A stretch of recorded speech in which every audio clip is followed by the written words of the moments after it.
देखिए एक क्वेश्चन है, in the figure V I graphs of two metallic conductors A and B of resistance R1 and R2 respectively.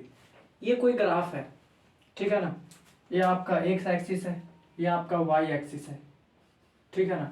तो ये कोई graph है आपको दिया हुआ है, और किसका ग्राफ है? वी आई ग्राफ है, वी आई ग्राफ।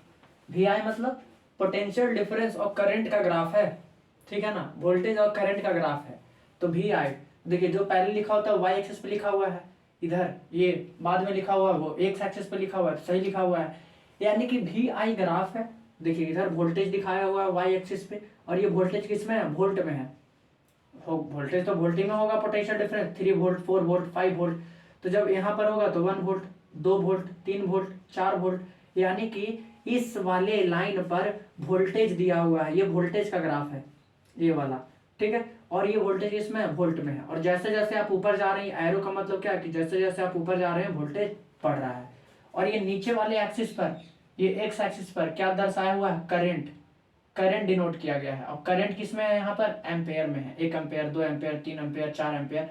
तो जब आप इधर जा रहे हैं एरो के ही साथ साथ आगे बढ़ रहे हैं, तो इधर करंट बढ़ रहा होगा इधर की तरफ, और इधर की तरफ वोल्टेज बढ़ रहा है, ठीक है। तो आपको ये वी आई ग्राफ है, वोल्टेज और करंट का ग्राफ है। और ये वोल्टेज और करंट का ग्राफ है किसका?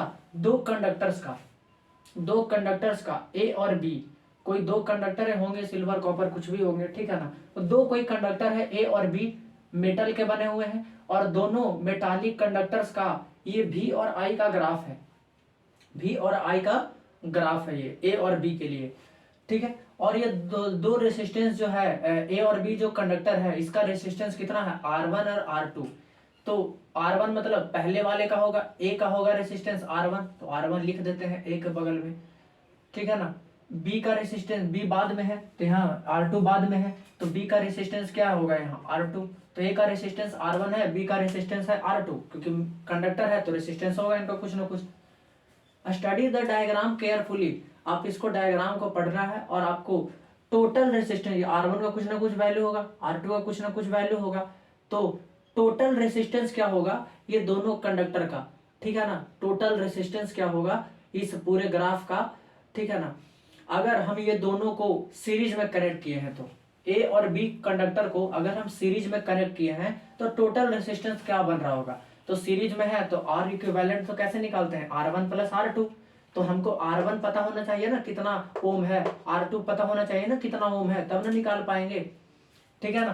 तो यानी कि अब हम लोग बनाते हैं, ठीक है। देखिए अब आपको पता है कि जो स्लोप होता है, स्लोप होता है वी आई ग्राफ का, slope of V I graph, जो ढलान होता है वी आई ग्राफ का, वो आपको क्या देता है? रेसिस्टेंस बतलाता है। जो वी आई ग्राफ का जो स्लोप होता है वो आपको रेसिस्टेंस बतलाता है, रेसिस्टेंस के बारे में इंफॉर्मेशन देता है, ठीक है ना। जैसे अगर आप 9 में मोशन पढ़े होंगे, ठीक है ना, तो 9 में डिस्टेंस टाइम ग्राफ का स्लोप आपको क्या बताता था? डिस्टेंस टाइम ग्राफ का स्लोप, ठीक है ना। तो आपको स्पीड बतलाता था, वेलोसिटी टाइम ग्राफ का डिस्प्लेसमेंट टाइम ग्राफ जो था वो आपको उसका स्लोप, डिस्प्लेसमेंट और टाइम का स्लोप आपको क्या बतलाता था मोशन में? तो आपको बतलाता था वेलोसिटी के बारे में। उसी तरीके से वी और आई का ग्राफ का जो स्लोप है, ढलान है, स्लोप मतलब ढलान, वो क्या बतलाएगा? रेसिस्टेंस। तो देखिए यहाँ जो बी है ना, कंडक्टर बी है, वो हॉरिजॉन्टल से कितने एंगल बना रहा है? 30 डिग्री का एंगल बना रहा है। और ये जो ए है, जो ए, वो ये हॉरिजॉन्टल लाइन से, यानी कि जिस पर करंट दर्शाया हुआ है, तो इस वाले से कितने एंगल पर है? ये 60 डिग्री पे है। और ठीक है ना, तो ये समझने के लिए बोल सकते हैं कि जो ए है वो यहाँ से नीचे वाले से कितने एंगल पे ढला हुआ है। तो आप इसका ढलान चेक करिए और देखिए यहाँ से यहाँ एंगल नाप लीजिए, तो 60 डिग्री पे ढला हुआ है नीचे की तरफ, ठीक है ना। अच्छा, उसके बाद आप देखिएगा बी का ढलान, तो बी जो है वो ये है बी, तो बी एक्स एक्सिस पे कितने एंगल पे ढला हुआ है? तो 30 डिग्री पे ढला हुआ है। तो ये स्लोप है, ढलान उलान छोड़िए, ठीक है ना। ये स्लोप है 30 डिग्री इसका एंगल है, ये 60 डिग्री एंगल है ए का। तो देखिए हम निकालते हैं, अच्छा स्लोप हमेशा कैसे निकलता है? tan थीटा से। अब बोलिए कैसे tan थीटा से निकलता है और वी आई ग्राफ का स्लोप r कैसे होगा?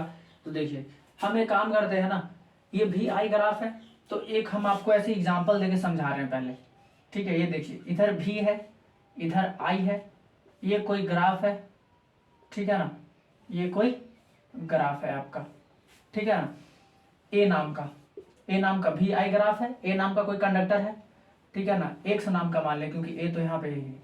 तो इसका आप स्लोप निकालना चाहते हैं, tan थीटा निकालिए, tan थीटा। तो आप देखिए अगर हम देखें कि ये कितने डिग्री पे है, तो ये मान लेते हैं tan थीटा पे है, कितने थीटा एंगल बना रहा है ये नीचे से, कितना एंगल बना रहा है, थीटा एंगल बना रहा है, थीटा एंगल बना रहा है, ठीक है ना। तो आप यहाँ पर चेक करिए, ये एक्स वाई एक्स है और ये वाई है, ठीक है, और यहाँ पर कोई कंडक्टर मान लीजिए ना एल नाम का कोई कंडक्टर है, तो ये थीटा एंगल बना रहा है एक्स एक्सिस के साथ। तो देखिए अगर हम tan थीटा निकाले, tan थीटा निकाले, tan थीटा क्योंकि स्लोप हमेशा tan थीटा से निकलता है, तो tan थीटा अगर निकाले तो देखिए यहाँ से ऐसे परपेंडिकुलर ड्रॉ कर लेते हैं और ये वाला ऐसे राइट एंगल ट्रायंगल बन गया, ठीक है। तो देखिए भी आई का ही ग्राफ है तो tan थीटा निकाल रहे हैं, तो tan थीटा का सामने वाला साइड क्या होता है, परपेंडिकुलर, ये राइट एंगल ट्रायंगल है, देख लीजिए 90 डिग्री बन रहा है, यहाँ से ड्रॉ कर दी इस एक्सिस पर परपेंडिकुलर। तो थीटा के सामने वाला साइड जो होता है वो होता है परपेंडिकुलर, ठीक है, और 90 डिग्री के सामने वाला जो साइड होता है वो होता है हाइपोटेनियस, ठीक है, और बचा हुआ परपेंडिकुलर हो गया, हाइपोटेनस हो गया, तो ये नीचे वाला साइड क्या होगा, बेस होगा, बेस। तो tan थीटा ये तो दो साइड्स का रेशियो बतलाता है, ठीक है ना, इसमें tan theta sin theta cos theta. तो tan थीटा क्या होता है p/b, tan थीटा क्या बतलाता है आपको p/b, परपेंडिकुलर बाई बेस के बारे में, क्या बतलाता है, परपेंडिकुलर बाई बेस के बारे में, ठीक है ना।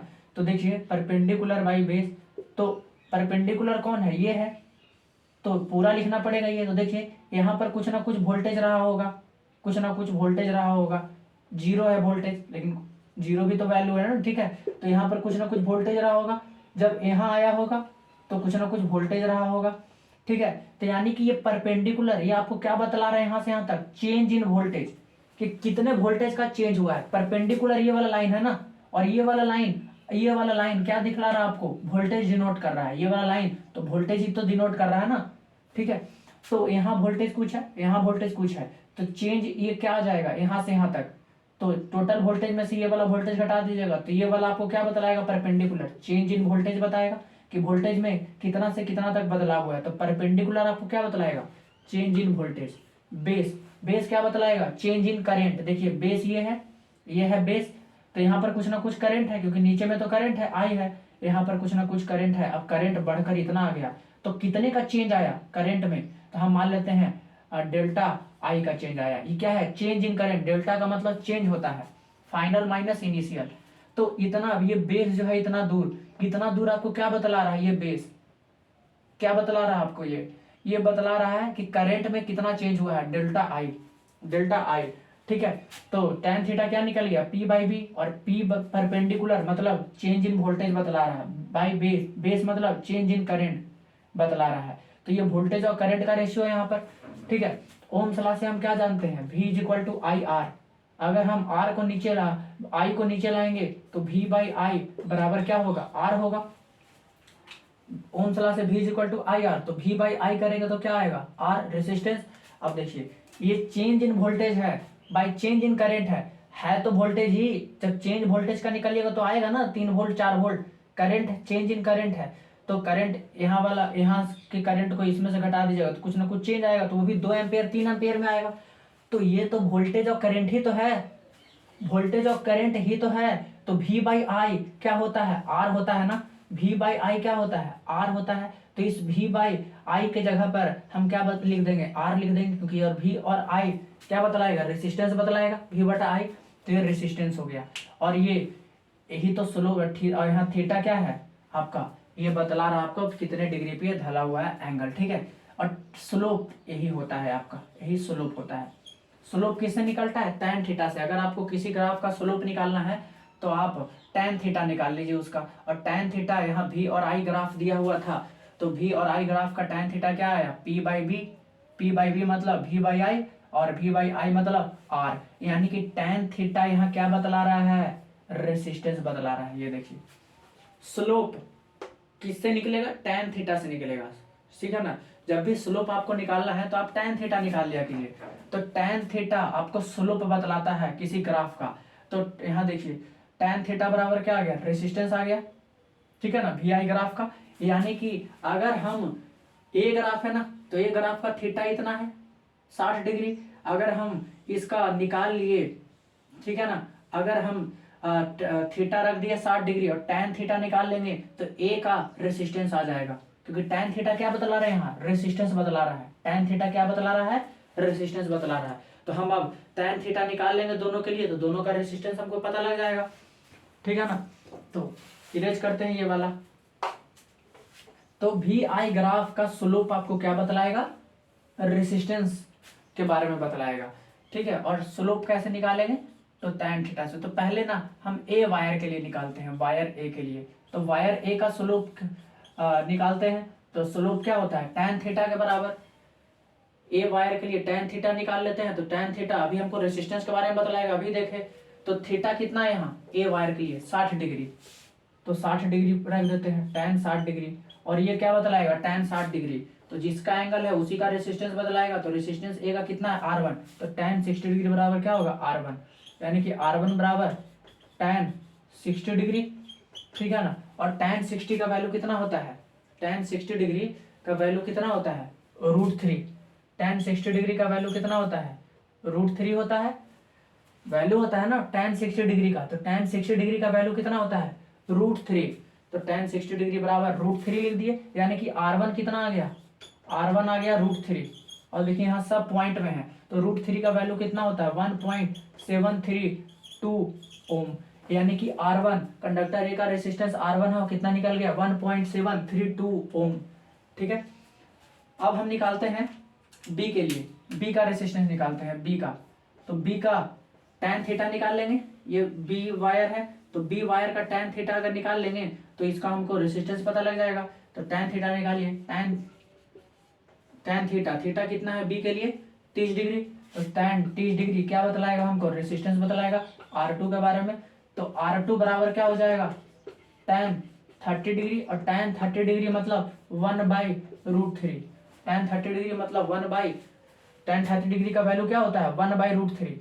अच्छा, अब क्या करते हैं, ऊपर 3 से मल्टीप्लाई कर देते हैं, √3 से, और नीचे में भी √3 से मल्टीप्लाई कर देते हैं।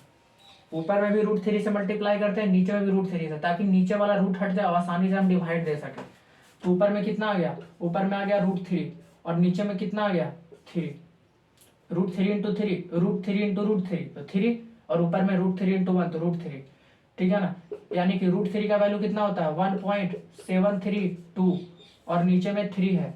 जब इसको डिवाइड दीजिएगा तो कितना आएगा, 0 पॉइंट नहीं लगना है, तो 0.3×15 7 ओम, 0.577 ओम आ गया, ठीक है ना। यानी कि R2 कितना आ गया, tan 30 डिग्री से 0.577। अब दोनों रेसिस्टेंस हम निकाल लिए, R1 R2। अब बस हमको टोटल रेसिस्टेंस पूछ रहा था, और दोनों सीरीज में था, तो टोटल रेसिस्टेंस तो सम कर देंगे ना। टोटल रेसिस्टेंस पूरे सर्किट का, ठीक है ना, ए और बी का। और दोनों ए और बी कैसे कनेक्टेड है, सीरीज में। तो सीरीज में टोटल रेसिस्टेंस कैसे निकलता है, सीधा रेसिस्टेंस का सम कर देते हैं, R1 प्लस R2। तो R1 कितना है, 1.732 ओम।